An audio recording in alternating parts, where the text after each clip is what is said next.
So this is going to be how to make a magic ring or magic loop, whatever you want to call it. So similar to the slip knot, you're going to put your fingers like this. You're going to have the loose end facing towards you, and the strings connected to the rest of your yarn in the back. And you're going to hold your finger like this. You're going to go from behind. So it's going to look something like this. You're going to go from behind. You're going to make an X on your hands like that. And you're going to flip your hands over. So you should be putting your thumb here, but yeah.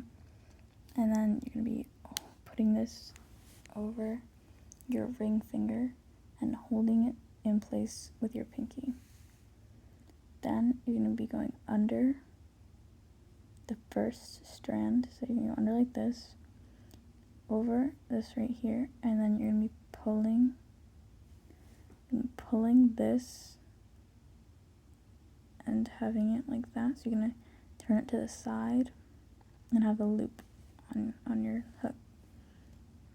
Then you're going to be going over here. You're going to be pushing this strand onto your hook,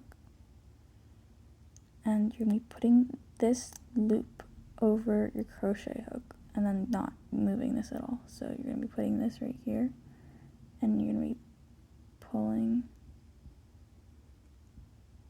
this through. Oh, I made it a little tight, but you're pulling this through like that. That's how you make a magic ring or magic loop, whatever you want to call it. I prefer having it like this. So you have the tail end wrapped into the one on the left, and then yeah, so there you go.